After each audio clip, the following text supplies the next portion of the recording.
Hello दोस्तों, मेरा नाम नीतीश कुमार है। आप लोग देख रहे हैं मानविता क्लास 10 एंड 12। तो चलिए आज हम लोग इस पर 12th क्लास का भूगोल का पहला चैप्टर शुरू करने जा रहे हैं। जो अभी हमने पढ़ाया था 10 क्लास का भूगोल, उसी तरीके से हम लोग 12th क्लास का भूगोल का पहला चैप्टर शुरू करें। मानव भूगोल एवं प्राकृतिक एवं विषयों के क्षेत्र। इसमें हम मानव भूगोल और प्राकृतिक भूगोल और मानव भूगोल और प्राकृतिक भूगोल के बारे में हम लोग जानेंगे। तो जैसे भूगोल किसी भी क्लास का पढ़िए, भूगोल के बारे में हम लोग को यही जानकारी दिया जाता है कि भूगोल में हम लोग पर्वत, पठार, नदी, झील ये सब के बारे में ही पढ़ेंगे। जैसे आगे जैसे आपको 6 से लेकर 12 तक के भूगोल को क्या करना होगा, रीड करना होता है लमसम एनसीईआरटी। उसी से आपका क्वेश्चन जितने भी जैसे यूपीएससी में हो जाए, तो बिहार पीसीएस में हो जाए, यूपी पीसीएस में हो जाए, और भी लमसम जितने भी क्लास के और भी एग्जाम होते हैं, जो वो जितने भी बुक भी लिखे जाते हैं वह एनसीईआरटी के बेस पर ही लिखे जाते हैं। जैसे भूगोल, भूमि जोड़ गोल, भू का अर्थ क्या होता है, भूमि गोल, उसी के अनुसार होता है। भूगोल को हम लोग क्या करते हैं, जो इंग्लिश में क्या बोलते हैं, ज्योग्राफी बोला जाता है। भूगोल को हम क्या बोलते हैं, ज्योग्राफी बोलते हैं। भूगोल को एक प्राकृतिक भूगोल बोला गया है, एक मानव भूगोल बोला गया है, एक भारत का भूगोल बोला गया है, एक विश्व का भूगोल। तो आपको जो पढ़ा जाएगा इसमें भारत, जो 12th क्लास का जो पहला चैप्टर है उसको में हम लोग आपको भारत का भूगोल के बारे में पढ़ाएंगे। यदि कुछ मिलता है तो उसको भी पढ़ाया जाएगा। ज्यादातर जो बात होगा इसमें भारत के भूगोल के बारे में बात किया जाएगा। चलिए हम लोग आगे देखते हैं, क्लास में इन करते हैं। तो चलिए शुरू करते हैं।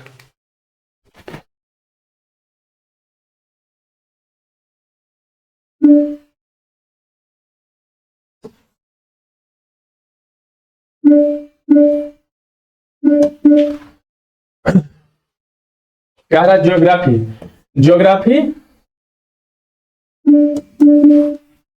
ज्योग्राफी का शाब्दिक अर्थ होता है पृथ्वी का वर्णन करना तथा उसके बदले का रूप का वर्णन करना। भूगोल का ज्ञान किसी शाखा की जननी कहा गया। भूगोल को ज्ञान की शाखा का जननी कहा गया। ज्योग्राफी जो शब्द होता है, जियो और ग्राफी को मेल से ही ज्योग्राफी का निर्माण होता है। और भूगोल का क्या होता है, भू प्लस गोल, इन दोनों शब्द के मिलने से किसका निर्माण हुआ, भूगोल का निर्माण हुआ। और ज्योग्राफी का जियो प्लस क्या हो गया, ग्राफी के मिलने से ज्योग्राफी का निर्माण होता है। यहाँ इसके मतलब क्या होता है, पृथ्वी, और इसके मतलब गोल स्वरूप का होता है।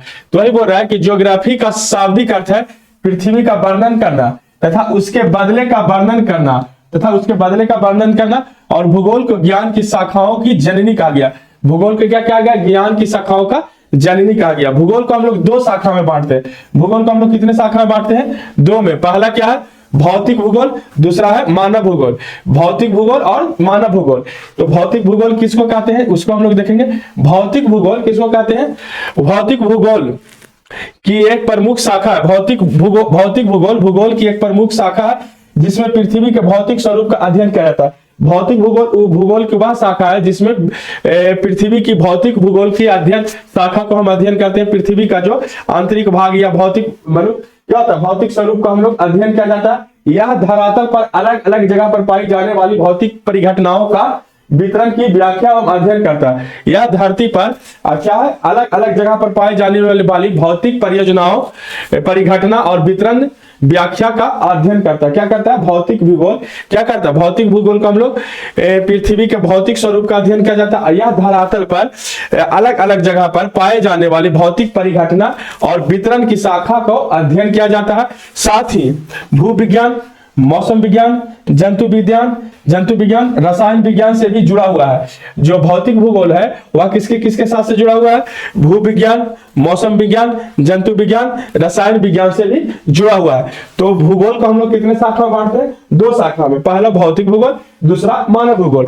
तो भौतिक भूगोल की वह शाखा है जिसमें पृथ्वी के भौतिक स्वरूपों का अध्ययन करते हैं, जो धरातल के अलग अलग जगह पर पाए जाने वाली भौतिक परिघटनाओं की व्याख्या एवं अध्ययन करता है। साथ ही यह भू विज्ञान से जुड़ा होता है, मौसम विज्ञान से जुड़ा होता है, जंतु विज्ञान से जुड़ा है, रसायन विज्ञान से भी यह जुड़ा हुआ है। इसकी कई उप शाखाएं हैं जो विविध भौतिक परिघटनाओं की विवेचना करती है। और इसकी जो भौतिक भूगोल की है कई उप शाखाएं हैं जो क्या करती है, भौतिक विविधताओं की परिघटनाओं की विवेचना करती है, मानो व्याख्या करती है। अब जैसे ये कहता है कि वितरण की शाखा व अध्ययन करता, साथ ही वह भू विज्ञान जियोग्राफिकल भू विज्ञान कहने का मतलब जो भूकंप आता है उसके बारे में भूविज्ञानिक इसको बताते हैं कि जहां भूकंप कहां से आया उत्पन्न हुआ, उसका अधिकेंद्र केंद्र कितना तीव्रता है उसके बारे में बताया जाता है।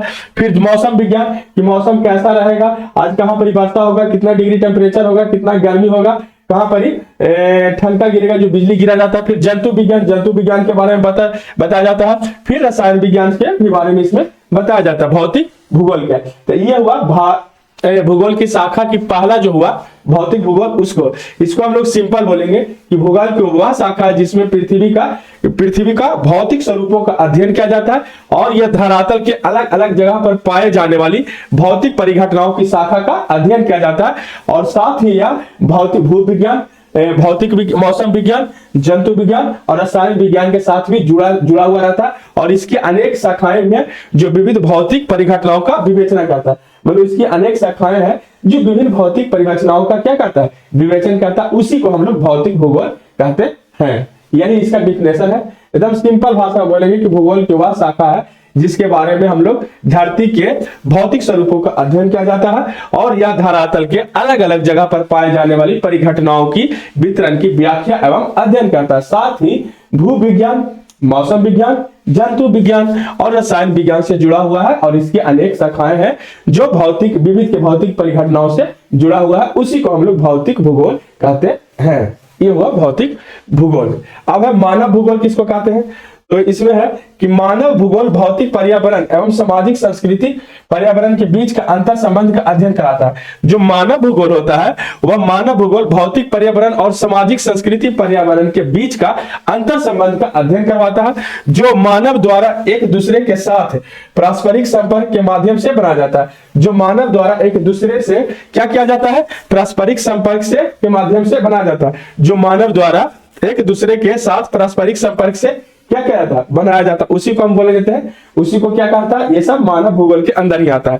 मानव भूगोल मनुष्य तथा उसके पर्यावरण के पारस्परिक संबंधों का बोध कराता है। मानव भूगोल क्या कराता है कि मानव भूगोल मनुष्य और उसके पर्यावरण के पारस्परिक संबंधों का क्या करवाता है, बोध करवाता है। मानव भूगोल जो होता है मतलब पर्यावरण के साथ मानव का क्या संबंध है, पर्यावरण जैसे पर्यावरण को हम लोग को कैसा रखना चाहिए, पर्यावरण को हम लोग को शुद्ध रखना चाहिए, ज्यादा से ज्यादा पेड़ लगाना चाहिए, वनों की कटाई नहीं करना चाहिए। तो वही बोला जा रहा है कि मानव भूगोल जो होता है मनुष्य और उसके पर्यावरण के पारस्परिक संबंधों का बोध करवाता है।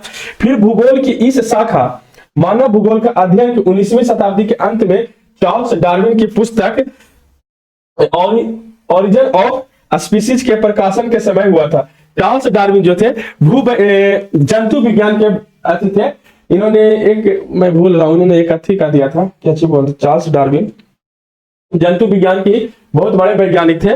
तो उन्हें बोला जा रहा है चार्ल्स डार्विन की पुस्तक ओरिजिन ऑफ स्पीसीज के प्रकाशन के समय हुआ था। लोगों की इस विषय में जिज्ञासा और बढ़ी। जब इनका पुस्तक प्रकाशित हुआ तो लोगों को इस विषय में जानने के लिए क्या हुआ, जिज्ञासा ज्यादा से ज्यादा बढ़ा।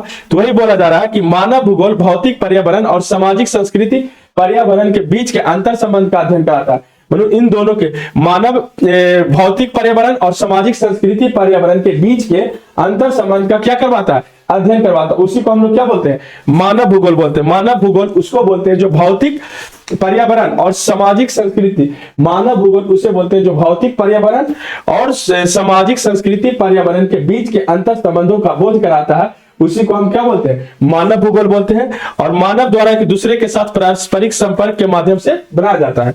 दूसरा कि मानव भूगोल मनुष्य उसके पर्यावरण के संबंधों का बोध करवाता है। तीसरा भूगोल की शाखा मानव भूगोल का अध्ययन 19वीं शताब्दी के अंत में चार्ल्स डार्विन नाम के एक बुक व्यक्ति थे, जंतु विज्ञान के बहुत बड़े वैज्ञानिक थे, जिनका बुक ओरिजिन ऑफ स्पीसीज जब प्रकाशित हुआ तो लोगों को इसके बारे में जानने की जिज्ञासा और जागी। यानी जैसे कहने का मतलब किसी चीज के बारे में कोई एक आदमी लिखता है और अच्छा लिखता है, यदि हम उसको पढ़ते हैं तो हमको जिज्ञासा बढ़ता है, लगता है कि और उससे हम सोर्स को क्या करें, कलेक्ट करें। यदि सबसे पहले जो बुक अवेलेबल है उसको हम पढ़ लेते हैं, उसको पढ़ के फिर लगता है कि और इसके बारे में जाने। तो उस समय तो इंटरनेट का उतना नहीं था, लेकिन अब क्या इंटरनेट पर अब क्या है कि एक चीज यदि वो इस समय का भी न्यूज में बन जाएगा तो उस पर अनेकों तरह के कंटेंट बना के यूट्यूब पर, इंस्टाग्राम पर, नेट पर, सभी चीज पर डाल दिया जाएगा। आप उसको कलेक्ट करके पढ़ सकते हैं। जो टेस्ला का जो मालिक थे एलन मस्क, जो टेस्ला का जो मालिक है एलन मस्क, वो कोई पढ़ा उड़ा हुआ आदमी नहीं है। खुद पढ़ के कलेक्ट करके रॉकेट का निर्माण सब चीज आइडिया लाया। बहुत बार वो बैंक करप्ट हो गया, लेकिन जिद नहीं छोड़ा और इसी करते करते आज विश्व का सबसे धनी आदमी है, तो कोई कहीं यूनिवर्सिटी से पढ़ा हुआ नहीं है, किसी चीज का वैज्ञानिक नहीं है, किसी चीज का इंजीनियर नहीं है, लेकिन आज उसके दिमाग में बहुत ज्यादा आइडिया है और बहुत ज्यादा सब चीज मतलब उसके दिमाग में इतना आइडिया है कि हम लोग सोच नहीं सकते। तो वो क्या क्या नेट से कलेक्ट करके सब चीज को पढ़ता है, लेकिन एक बार नहीं असफल, बहुतों बार असफल हुआ, यहाँ तक वह बैंक क्रैक्ट हो गया, जीरो उसका हो गया, तब भी वह आदमी आज विश्व का सबसे रिचेस्ट पर्सन है। हम लोग यहाँ एक दो बार रोजगार में घाटा लग जाएगा तो कोई आत्महत्या कर लेगा ना, तो बाप माँ का भाग साला कहां से पैसा देंगे, वो होता है। हमारे यहाँ मार्क जकबाक नहीं है, क्यों? क्योंकि यदि हमारे यहाँ बच्चे पढ़ना चाहेंगे, कोई चीज का खोज करना चाहेंगे, तो माँ बाप कहेंगे नहीं पढ़ो, पढ़ने से ही सब चीज होगा। हमारे यहाँ है कि सीधा साधी एक आप नौकरी ले लीजिए, नौकरी जैसे आप मान के चलिए ना, खान सर के मम्मी पापा कहते बेटा रे पढ़ो, नहीं तो फिर कुछ ना होगा। तो खान सर बेचारा तो पढ़ने ही आए थे, लेकिन अपने बोलते हैं कि कुछ आर्थिक तंगियों की वजह से हम पढ़ाना शुरू किए। अलग पांडे सर का नाम ले लीजिए, ये सब क्या है, ये सब हमारे लिए एक प्रेरणा के स्रोत है। इनसे आप सीखिए, इनसे आप सीखिए कि बेचारा ये लोग नॉर्मल घर से रहते हो आज इतने बड़े आदमी, तो क्यों? उन्होंने मेहनत किया, मेहनत करके आज उतना मुकाम हासिल किया। तो हर किसी को देखिए, हर किसी को मेहनत करना पड़ेगा, बिना मेहनत के कुछ नहीं, भाग भरोसे कुछ भी नहीं होता। हमें मोहम्मद गौरी से सीखना चाहिए, जिसको पृथ्वीराज चौहान, आप पृथ्वीराज चौहान बन के मत रह जाइए, कि पृथ्वीराज चौहान बन के मत रहिएगा। मोहम्मद गौरी से सीख लेना चाहिए कि जिसने 17 बार हार कर भी उसने पृथ्वीराज चौहान से 17 बार हारा था, लेकिन अंतिम बार 18वां बार में उसने पृथ्वीराज चौहान को हराकर और दिल्ली के गद्दी पर बैठा था, दिल्ली के गद्दी का वह मालिक बना था। तो पृथ्वीराज चौहान, तो गौरी से हमें सीख लेना चाहिए। उतना दूर दूर आने के बाद भी उसने पृथ्वीराज चौहान को हराया था। चलिए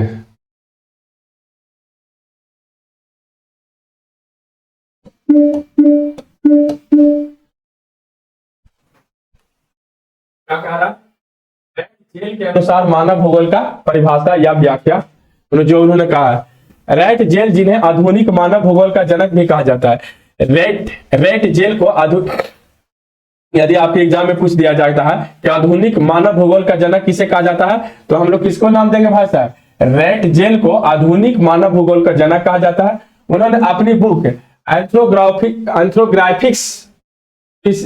ग्राफिक्स में लिखा है कि मानव को जीवित रहने के लिए वातावरण से सहयोग प्राप्त करना अनिवार्य है। उन्होंने बोला है अपने बुक में, ये बोला है कि मानव को जीवित रहने के लिए वातावरण को सहयोग प्राप्त करना अनिवार्य है। यदि देखिए मानव को जीवित रहना है तो सबसे पहले वातावरण को एकदम स्वच्छ रखना होगा, प्रदूषण रहित रखना होगा। जैसे आप एनी टाइम दिल्ली रहिए, नहीं तो पटना रहिए, आप पटना 1 साल 2 साल रेगुलर रहिए और फिर पटना से आप अपने गांव चले आइए, तो देखिएगा उन दोनों में आपको सांस लेने का जो तरीका होगा, दोनों में जमीन आसमान का अंतर हो जाएगा। वहां पर आप सांस लीजिएगा तो वहां का सांस का दूसरा होगा, क्योंकि वहां पर प्रदूषण की मात्रा बहुत ज्यादा है। गांव में चारों तरफ खुला खुला होता है, और इसीलिए बोला जाता है कि प्रदूषण के वातावरण या प्रकृति के साथ हम लोग बहुत ज्यादा छेड़छाड़ कर रहे हैं। जैसे अभी देखिए गंगा बालू को बहुत ज्यादा काटा जा रहा है, गंगा बालू को हद से ज्यादा काटा जा रहा है, पहाड़ों को तोड़ा जा रहा है, और नदियों को बालुओं को उठाया जा रहा है, खनन कर रहा है, मिट्टियों को बहुत ज्यादा संचालन किया जा रहा है, मैंने उठाया जा रहा है। तो ये सब हम क्या कर रहे हैं? प्रकृति के साथ छेड़छाड़ कर रहे हैं, जिससे क्या हो रहा है? प्रदूषण भारी मात्रा में बढ़ रहा है। अब जैसे प्रदूषण जैसे ही बढ़ेगा तो ओजोन परत में छेद होगा, जब ओजोन परत में छेद होगा तो अनेकों तरह का रोग होगा। वनों की कटाई, हम लोग अपनी जरूरतों को पूरा करने के लिए वनों की कटाई अंधाधुंध तरीके से कर रहे हैं।